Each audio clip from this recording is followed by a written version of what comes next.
In today's episode, we talk about how to get lean and fit without counting a single calorie and without having to pay attention to tracking everything. Check this out.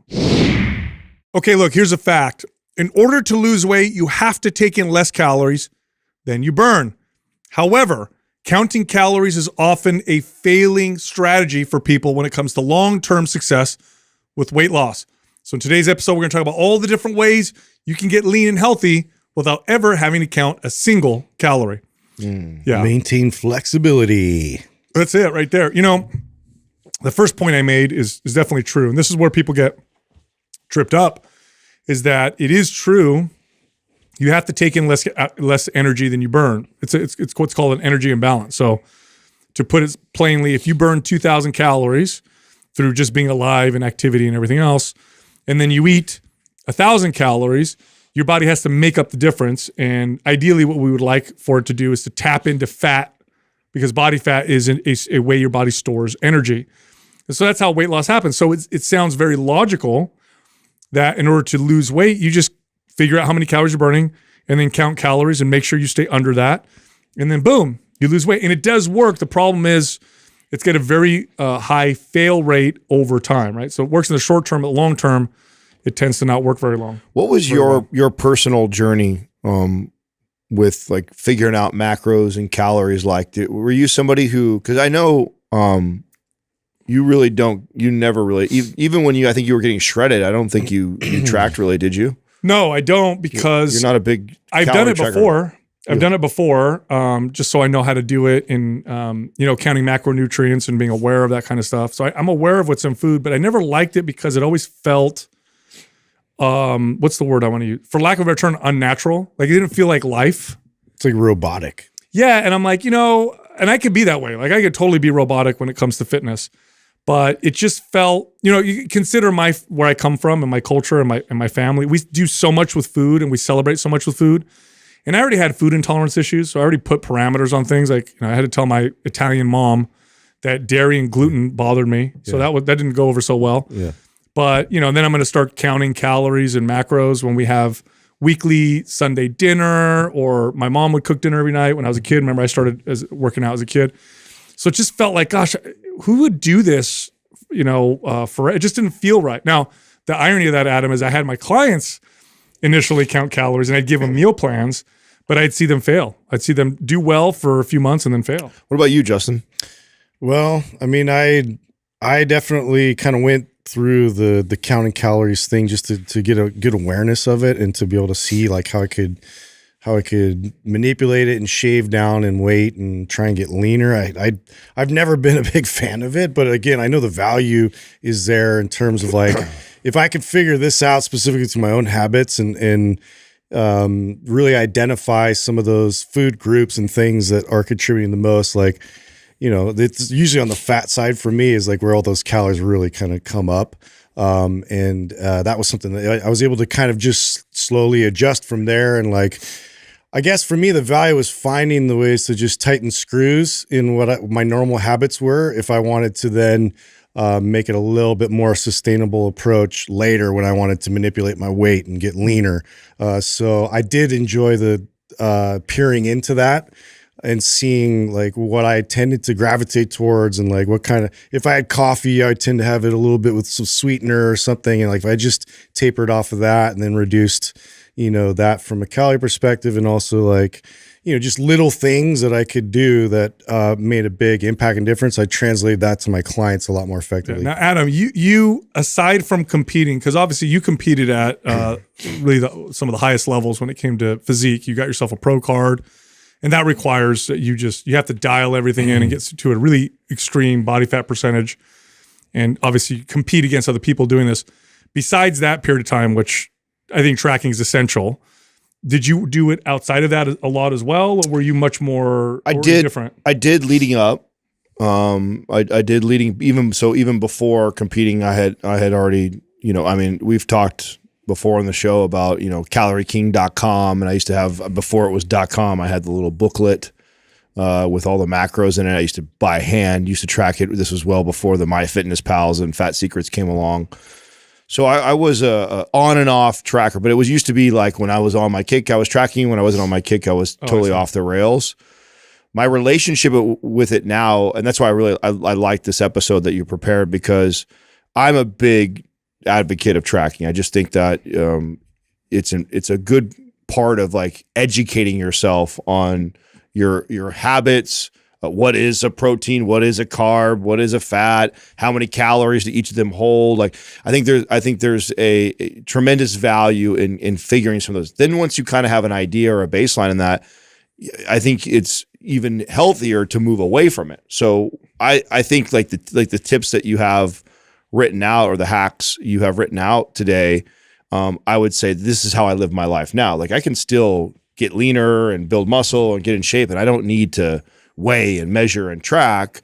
I just have a handful of, like, I think, principles that I follow or pay attention to when I know I want to move the needle a little bit. Yeah, you said it actually really well. I agree. I think it's an important part of knowing what's in food and seeing what's in food, right? Because calories, besides calorie counting, calories count. In other words, there's no such thing as this whole, like, there's this movement where calories don't matter. Okay, that's baloney.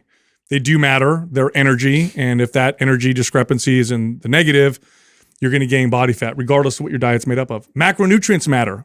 I mean, proteins and fats are essential. Meaning, if you don't get the right amount of them, you actually will fail to thrive. You can actually have terrible health consequences.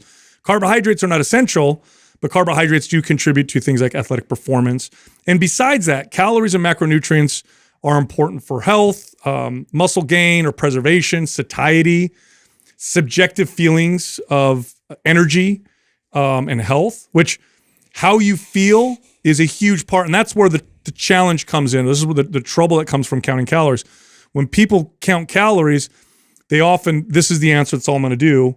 And it's almost like they forget or they don't regard the fact that humans, we're not robots where you can plug in a program. We're behavior-based emotional creatures. And food, for the most part, okay, except for the small percentage of people who compete in bodybuilding or physique or stage presentation sports, or athletes that have to make weight, for example, for maybe wrestling or boxing.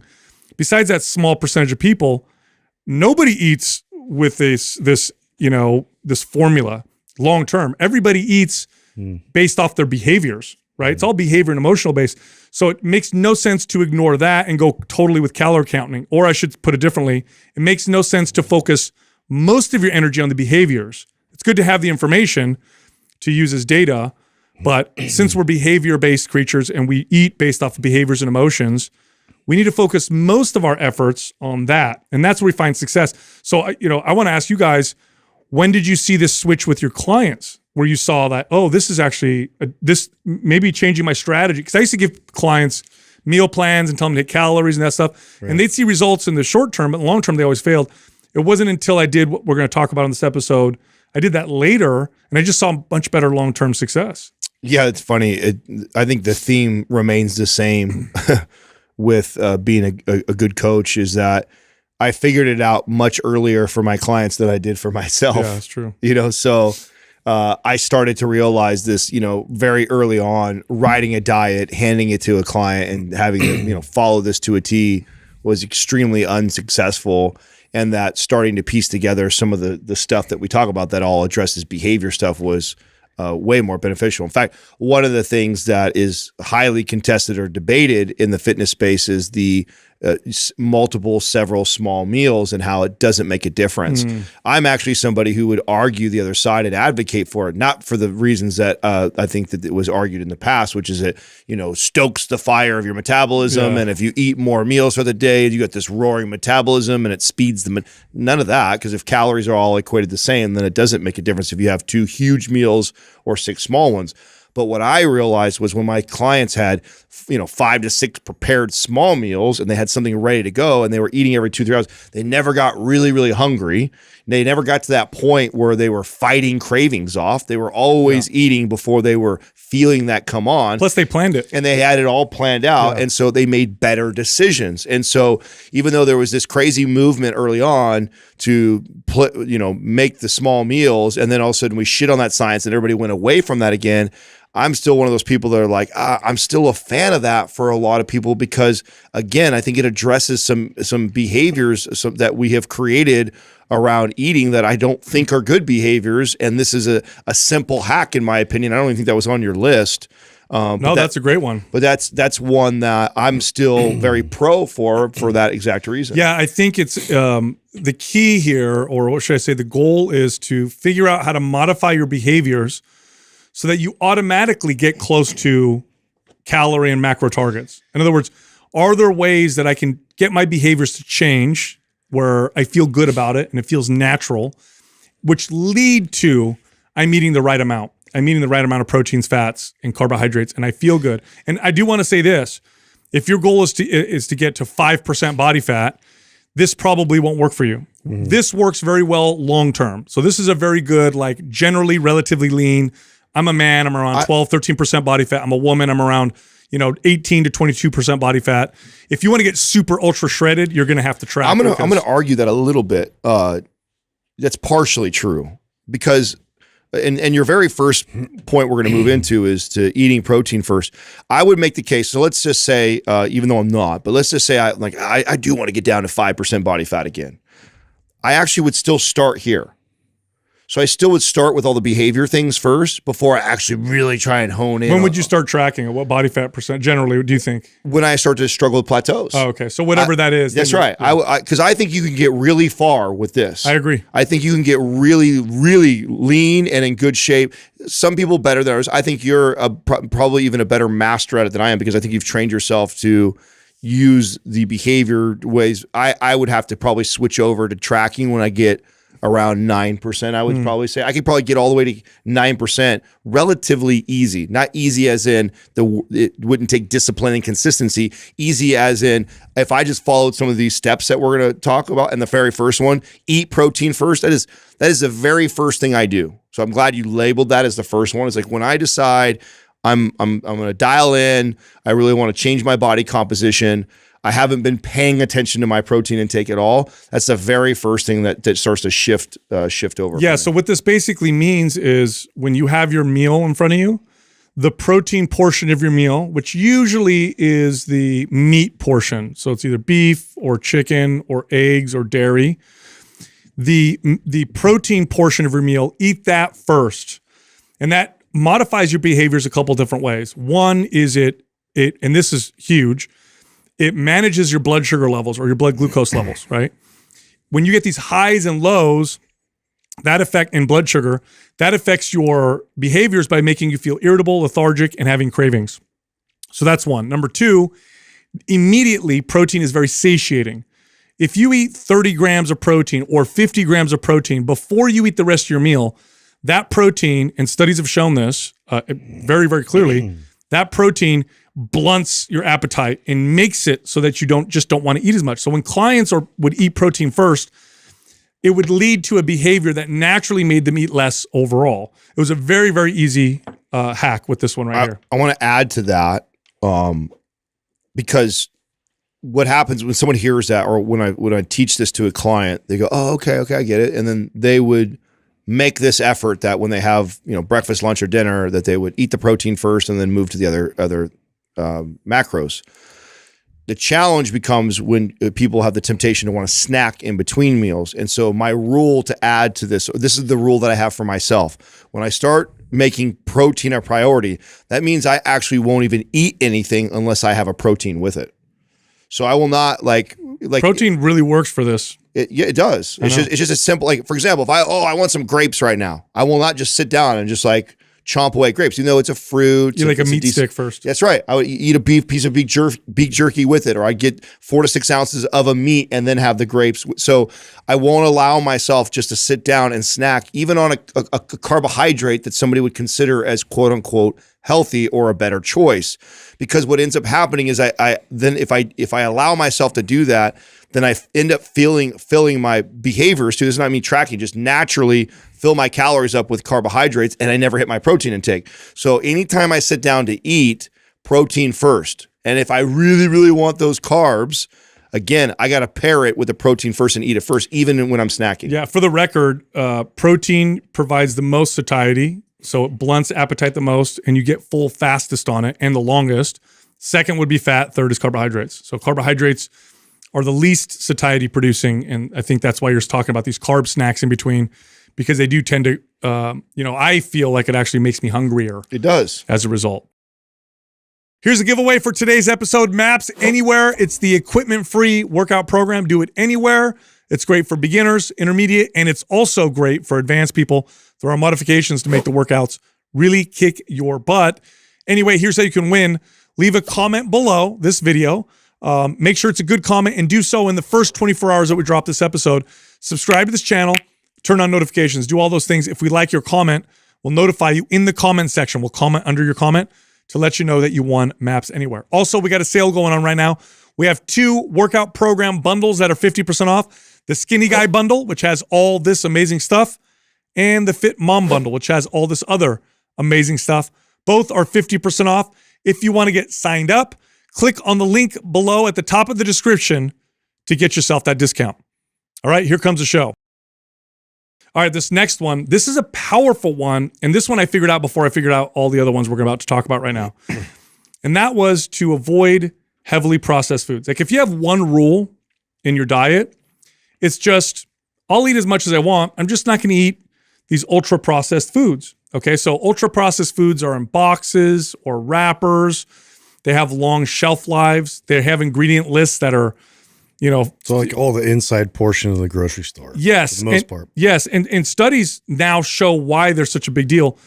These foods are engineered to make you overeat, and they're so good at it. They're so effective at making you overeat that studies show now pretty clearly that people will eat 500 more calories a day just because they're eating these foods. Not because they're high calorie foods, but because they make you eat more. In other words, I could take whole natural foods that are high calorie, give me some avocados and steak. Those are very calorie dense foods. And then put next to it ultra processed foods.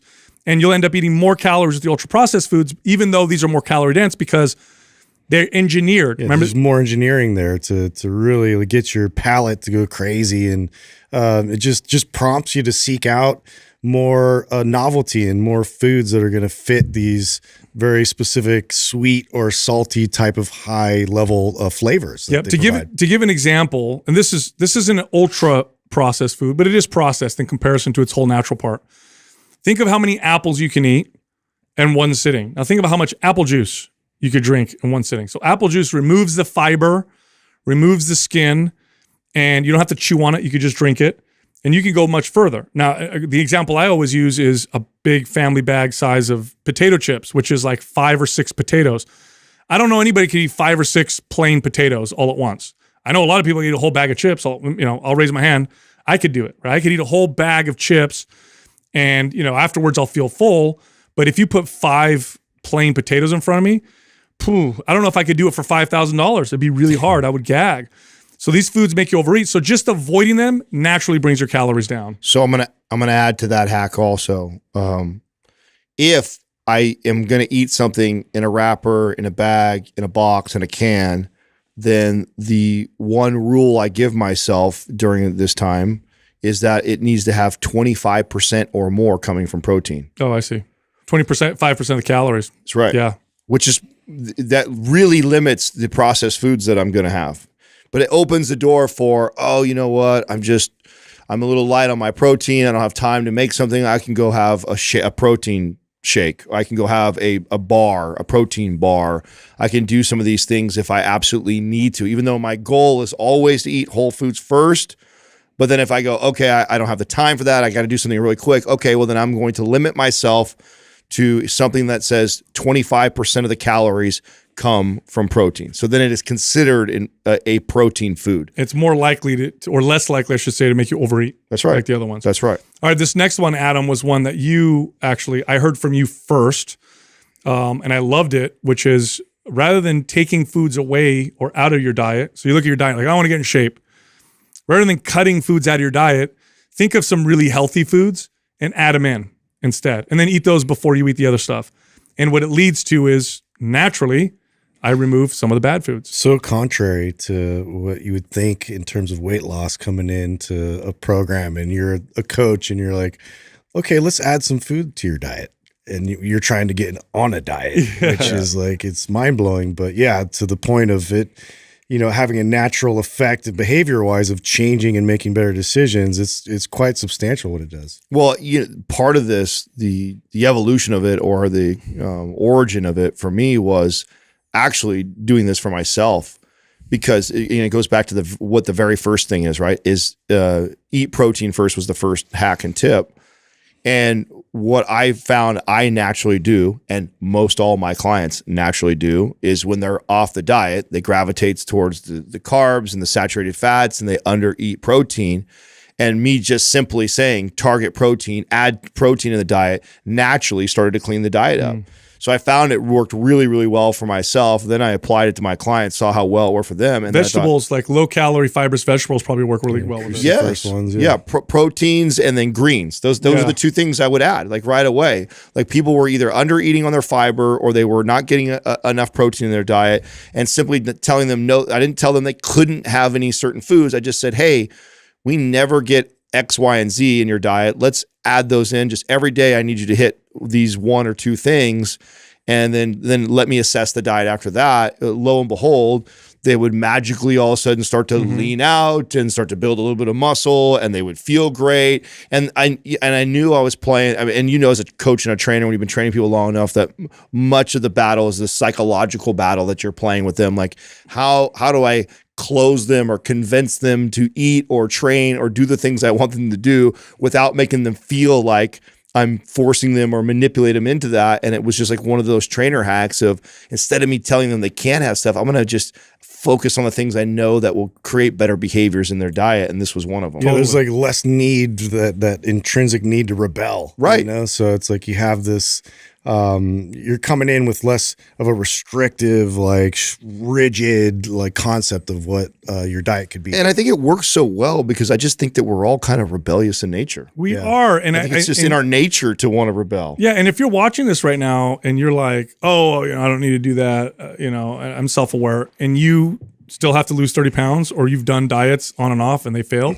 No, your self-awareness is, I need to do this to myself because I feel like I'm otherwise depriving myself or restricting myself, and then I end up rebounding afterwards.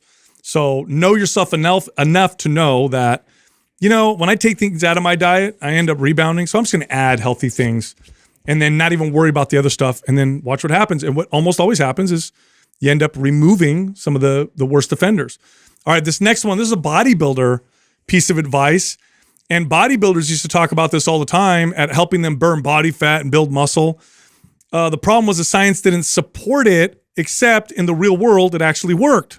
And I think I know why. So the advice was bodybuilders would always tell people to drink a gallon of water every single day. Now, I've changed this a little bit because I'm talking to the average person, and I'd say a half a gallon to a gallon, because a gallon for some people may be just too much.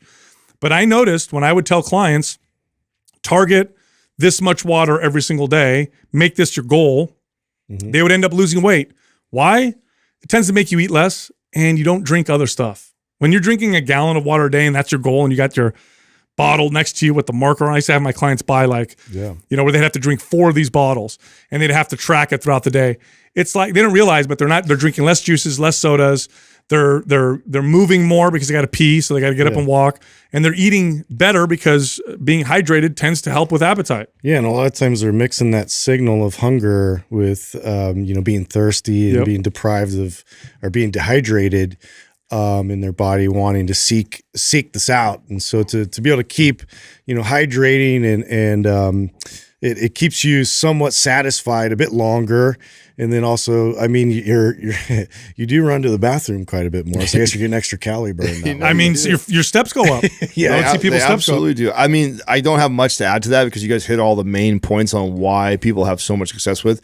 The only thing that I would add to it is, and I actually believe even at the beginning of this podcast, meaning not this episode, but the beginning of us starting this podcast, you guys used to tease me for carrying my gallon around. Yeah. And I'm very pro that. The reason why I'm pro that is, everybody has their tiny little water bottle, and it's like they lose track of, did I fill it up already? Is this the second time I did it? The third time I did it? And there's something about knowing that I got to get through that whole gallon and seeing it all day long. And, you know, if it's something as simple as a whole gallon, and I know that it's 2 o'clock in the afternoon and I'm not even midway through, I'm like, oh shit, I got some catching up to do. So there's something about that visual of seeing where you're at all day long for me that helps that accountability piece to make sure that I hit that. Otherwise, I'd have clients revert back or you report back to me and they're like, oh yeah, no, I drink like 5 or 6 of these a day. Like, oh, you do every day, and you track that? Are you sure about that? And when you'd have them track and do that, or all of a sudden you would have them carry the gallon. Now all of a sudden they're peeing all the time, and it drives them crazy. And you're like, wait a second, I gave you the same amount of water, I just put it in one jug, and now you're peeing all the time. Like, sounds fishy to me. Yeah, so the problem with the big gallon jug is people don't like to walk around with it. So what I did was I got my clients to buy these glass, really nice looking like jars or whatever. And 4 of them made up a gallon. Yeah. So I'd have them use a dry erase marker, and they'd write 1. And then when they'd finish it, they'd erase it and write 2. So they could track. But you're right, because when I would tell them how many small bottles of water it was, they would lose track. Yeah. Nobody would keep track. So it really helps. That's a great tip. It really helps to have a visual of where you're at for the day. Because what you don't want to do, and this doesn't work very well, is, end of the day, like, oh, I got to drink half a gallon of water. It's 7 p.m. It doesn't really work too well. Yeah. The idea is to do this throughout the whole day. That's when you get those behavior modifications. This next one is really interesting because what I'm about to say is going to sound silly, but studies have shown it contributes consistently to a 10 to 15% less intake or lowered intake of calories. In other words, if you just do the following, you will naturally eat 10 to 15% less, and that's to eat without distraction. So they take people and they put food in front of them, and they have them either watch TV and eat, or just eat, or be on their phone and eat, or just eat. And just because they're distracted by their phone or the television or something else, number one, they eat faster. People tend to eat faster when they're distracted. Mm-hmm. And number two, they tend to eat longer or more calories because they're not paying attention to their body's signals. Now, I know for a fact, I just talked earlier about eating a bag of potato chips, which I could totally do. If I could do that though, it would be in front of the television.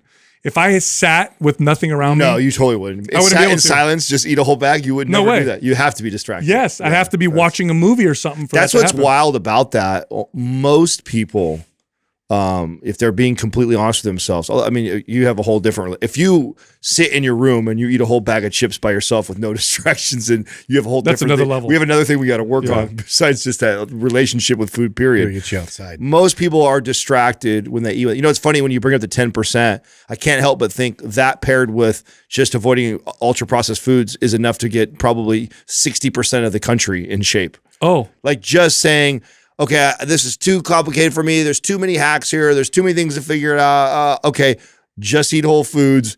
Just don't eat in front of a television or your phone or computer. And then that in itself would solve damn near. Adam, I would get people lose 20 pounds doing this. Yeah. 20 pounds doing this and the processed food. That's it. Yeah. And most people want to lose about 20 pounds. People would trip out. So it's literally you just got to sit down and eat without distractions. It makes that big of a difference. Yeah, I mean, also to your point of like eating fast, this was one that I noticed quite a bit, with clients and myself, even personally, just in terms of like, if I was in a rush, I was just trying to cram in food, or if I'm just not paying attention to like the amount of bite sizes that I'm eating, and then you can bypass that signal of being satisfied pretty easily by just cramming it in a bit too fast. Well, that's why I love the next one. This one's a big one. Because I think it pairs perfectly with that habit is if you're somebody who does that, try doing that without water. Yeah. Because half of what makes you get away with that is you're chewing it, you're swigging the water down. I mean, I caught myself doing this last night. Last night I was talking to Katrina and Max. We're all sitting at the counter and we're eating stuff like that. And I was drinking a Sevilla and I'm eating my steak and stuff like that. And I caught myself before the bite was even finished, grabbing my soda, sipping it down. It made me burp. And I'm like, oh my God, like I'm not even on TV. I'm not doing anything like that. But the fact that I was having conversation, not really kind of paying attention, is just like, it's a habit that I have for sure. And a good way to become aware of that habit or to try and break that habit is to not drink any fluids while you have your meal. And every time I've taught somebody this, it always trips them out. They think, is that? I have to chew the hell out of my food. Is that unhealthy? I think it's You unhealthy. guys gave me 5 minutes to eat today. I had to use this. Yeah, So yeah. I was like, ah. You know what's funny? All of us, I guarantee, did this all the time because we train a lot of clients. And what you do when you train clients is your you have 5 minute break between five clients. in between. Yeah. So I'd be like, and I would use the water, like I'm taking supplements almost. I'd bite, chew, chew, chew, wash it down. Chew, Right. chew, chew, wash it down. I started doing this because I was recommended to stop drinking fluids with my food because it was affecting my digestion. So when you chew food, that's the first part of the digestive process. Not only that, but chewing activates digestive enzymes and tells your brain food's about to come through. So if you shorten the time you chew, you're going to end up eating more food. Also, breaking the food down into smaller and smaller pieces increases its surface area to volume, making it easier to break down by the gut. And when you flush a lot of fluid in your gut, especially water or juices, you actually dilute a lot of the acids in your stomach, and that can also affect digestion. But I know that sounds cool and sciencey, but the truth is that does play a role. But the biggest role here is it slows you down. Don't drink any fluids while you eat. You will eat slower, and you will get full faster as a result. All right, this next one, this one is a big one also, and this was my number one tool for trigger foods or problem foods. We all kind of have them. Like, think right now, if you're listening to this, of a particular food that is almost impossible for you to say no to, or almost impossible to not overeat, okay? I talked about potato chips earlier. That one's mine. For my wife, it's chocolate. That's her big one. I've had clients where it was other things. And so what I came up with, and it made a big difference, is I'd say, well, let's create a barrier between you and that food because it's impulsive. It's an impulsive reaction. So all we have to do is create space between you and the impulse, and all you do is you're allowing for consciousness to come in, awareness to come in. Not that it's going to happen every time, but if you have a barrier, it opens up the space. And so my favorite barrier is I don't say I can't have potato chips. I just don't have them in the house, and if I want them, I'll drive a mile down to the store and buy some, and that's totally fine. And what ends up happening is 95% of the time I don't. 5% of the time I do. But 95% of the time I don't because I get the craving, I get up and I'm like, oh, I would really love some potato chips. And I'm like, okay, I got to drive the store. And then, by the time I think about it, awareness comes in. I'm like, do I really want them? It's 9:00 at night. I'm going to feel not that good tomorrow. Nah, forget about it. There's a lot of different ways to actually do this. You heard me mention one already, like when it comes to the eating the snacks or like the grapes, right? I won't say, no, I can't have grapes.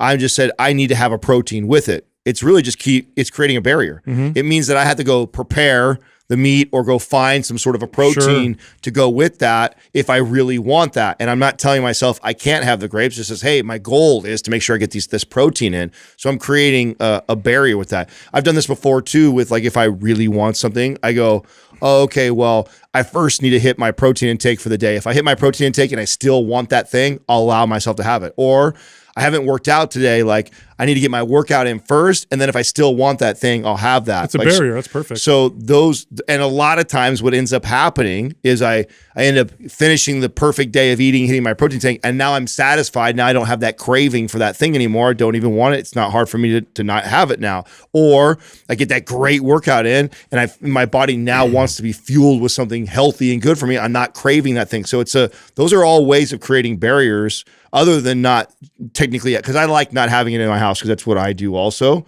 But it doesn't mean you have to do it that way. There's other ways to create barriers. I used to have a client that we had this conversation. We're trying to figure it out for them because they had other people in the house who would buy other snacks and stuff. And so she came up with a great one. She said, okay, I have to walk all the way down the street and back. So it means she has to get her shoes on, go outside, walk in the street. I mean, how far is that? It was like not even a quarter mile. It's like not that far, right? It's going to take you a grand total of 4 minutes. But the fact that she had put her shoes on, walk outside, walk all the way down the street and back. She's like, it's so weird, Sal. She goes, most of the time, I say, it's not worth it. Why is it not worth it? Because it's not impulsive. The awareness came in. You just slow it down. That's it. It's all speed, speed to get it in as quick as possible. And if you put something in front of that, so if it's like a practice like that, it's going to really help deter it a lot of times. This is the electronic thing helps this way too. That's another way of creating a barrier, right? If I say I really want this bowl of popcorn, but 9 times out of 10 when I want that bowl of popcorn, it's sitting down watching a movie. So I just say, oh, I can have the bowl of popcorn. I just can't have it sitting down in front of the television. So finish watching my show. If I still want the bowl of popcorn, I'll sit at the counter and I'll eat it. 9 times out of 10, I don't eat it because I didn't want it that bad. I want it because I have this association with movie night. I'm watching a movie and now I want to snack mindlessly on something. And so there is this psychological thing that you can play with yourself by saying that, I can have it if I want, but I need to do X, Y, or Z first. You just reminded me of a funny story. I had a client whose trigger food of all things was popcorn. So you know what the barrier was? They couldn't have microwave popcorn. They had to make it the old-fashioned way. and it worked because it took like 15 minutes. So they're like, I'm not going to have it anymore. Not worth it. So funny. All right, this next one is to think self-care instead of self-hate. Okay, so what do I mean by this? Most people initially get motivated to lose weight or improve their appearance or their fitness because there's something about themselves they don't like. They don't like that they have their bellies too big, or they don't like the way that they look. And so they go into exercise, or they especially go into nutrition with this self-hate model. No, I'm fat, I can't eat that. No, I'm fat, I have to eat this. No, I'm fat, I have to eat this much less. The problem with that is self-hate, although it's a very powerful short-term motivator, nobody wants to hate themselves forever. You just don't. It doesn't feel good. And what ends up happening is a diet ends up feeling like a punishment. And eventually you rebel. And this is why when people go off a diet, they don't just reach for one piece of food that they weren't eating before. They eat the whole box. Mm-hmm. It's because you're rebelling from this self-hate model. So instead, think, I'm going to take care of myself. I deserve to be taken care of. I deserve to be healthy. And when everybody likes to care for themselves, everybody likes to feel like they're cared for, I should say. So when you approach your diet from that standpoint, by the way, this works perfectly with adding healthy food versus taking foods away, right? You're thinking pro-health rather than anti-fat, anti-obese, anti-whatever. It's pro-health, pro-care, and it just feels better. And you end up with more balance because you may have the cookie, but it's not a whole box of cookies. I know we listed this as a hack for you, but I actually think that this is a necessary thing that you will have to arrive at this at one point in your life eventually, right? Or this will never be a long-term thing that you do. At one point, you'll have to get off the hamster wheel of I'm on my diet, I'm off my diet, I'm on my training, I'm off my training. And part of that process requires that you reframe why you exercise. Because most people exercise because they are trying to lose the fat, because they don't like the way they look, or someone made a comment, all because of our insecurities. When you finally get to a place in your journey where you reframe it as, I train because it does all these things for me. It makes me a better father. It makes me a better husband. I'm a better business partner. My sex drive is better. My skin is better. My energy level's better. I sleep. When you start connecting it. And I deserve those things. That's right. All those things. And you want to do it because you love yourself. And that is the reason why you get up extra early, or the reason why you choose to do it even when you don't feel it. That is what will keep you doing this for the rest of your life. So I know we have this listed as like a hack of helping you get there. I think it is necessary if you're going to stay here for the rest of your life. I couldn't agree anymore. All right, this last one is very specific, and I'm saying that because it's going to sound a lot like something else. So this last one is to not eat past 6 p.m. Okay, someone may be like, oh, I do intermittent fasting, or I eat within a time window. In the 8 window, yeah. Not the same thing. Window. Here's why it's not the same thing. This is why this particular tip works so well. If you look at the foods that you eat that tend to be the worst offenders in your diet, they tend to happen late at night.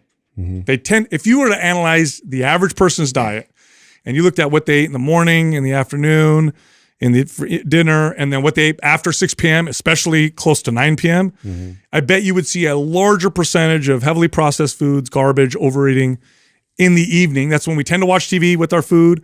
That's when we tend to reach for the snacks. We've already had our dinner. Now let's go eat that dessert or the snack or the chips or whatever. So when I have clients, hey, you know what? Let's set a time limit. And it's just an easy parameter. I'd say for some people it was 7 p.m., some people 6 p.m., depending on when they got up. Let's just not eat past 6 p.m. and see what happens. It would result in like a 300 calorie reduction in calories. What's funny is I even had some clients we had to apply this because it was a problem in terms of cravings, in terms of like after dinner, they would always want to then, eat just a little bit of something. And once they really started to get like serious about this, they actually even noticed too, they went to bed earlier on top of that, just almost like it was just like kind of a natural rhythm thing of like, okay, now it's time for bed. We had our last sort of big meal of the day, and then a couple hours later they go to bed at like 8 or like 9 o'clock, when normally they go to bed at like 12 and they're just up snacking and like watching TV all late. So it just had this kind of spillover effect of like better habits, even, you know, from there, not to mention all the digestive benefits from that on top of that. Yeah. I actually have recognized that, Justin, in my own habits. If I do a good job of shutting down my last meal by like 6 o'clock, I get to bed early. Always, almost always. If I allow myself to eat at any time late at night, or let's say I'm catching up calories because I'm behind on what my macros are, oh man, I find myself extending bedtime much, much later. You know, this is another example too of where the fitness space has done a lot of people disservice.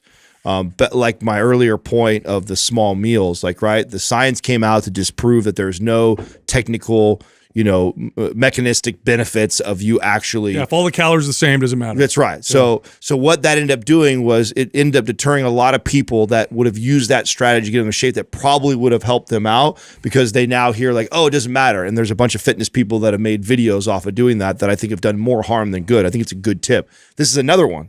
That's been debunked also. If calories are all equated the same, you eating your meal at 9 or 10, 11 o'clock at night, all the same thing. Doesn't make a difference. But what we have learned from training so many people is the point that Sal made, is that if you looked at 90% of people's diets and you assessed where they made the worst choices, I would make the argument that a bulk of those, a good more than majority of those, came after 6 p.m. So simply just putting that another barrier, right? Here's another barrier here. Not saying you can't have those things. I'm just going to say I'm going to shut it down by 6 p.m. You tend to make better food choices before that. And so I think this is a great tip and hack that has been debunked in the past. Yeah, this is one of the ones I'm still most consistent on. Aside from vacation and stuff like that, I pretty much always shut it down around 6 p.m., almost never after 7 p.m. Like I look at the clock even, and I'll be like, oh, I want to eat something. I look at the clock. Now, the reasons for this aren't because it keeps me lean or anything like that. For me, it has more to do with sleep and digestion. So there is some science to support that this is beneficial in other ways too, because not eating within 2 or 3 hours of sleep has been shown to dramatically improve sleep. And can that affect your behaviors? Absolutely. People who lose sleep tend to snack more and search for more hyperpalatable foods. Also, people who have bad sleep also tend to have hormonal disturbances. Can that affect how much body fat you store, muscle you gain or you don't gain? Absolutely. So there's a lot of benefits to this, but I don't want to sell the science behind it because it's easy to discredit that. It's easy to read articles that say that will convince you, maybe it's not that big of a deal. Behaviorally, if you just don't eat past 6 p.m., you're more likely to make better choices with your food intake. Look, if you like Mind Pump, head over to mindpumpfree.com and check out some of our guides. These guides can help you with almost any health or fitness goal, and they cost nothing. They're all absolutely free. You can also find all of us on social media. Justin is on Instagram at mindpumpjustin. Adam is on Instagram at mindpumpAdam, and you can find me on Twitter at mindpumpsal. This one's really important, and that is to phase your training. If somebody trains for a full year doing a bench press, and they're always aiming for 5 reps, if you compared that person to a person who did bench press where they did 3 or 4 weeks of 5 reps, but then they did 3 or 4 weeks of 12 reps, and then 3 or 4 weeks of, let's say, 15 to 20 reps, and then they'll throw in some supersets. At the end of that year, you're going to see more consistent progress from the person who's moving in and out. And less injury. That's another thing. You'll see less injury as well.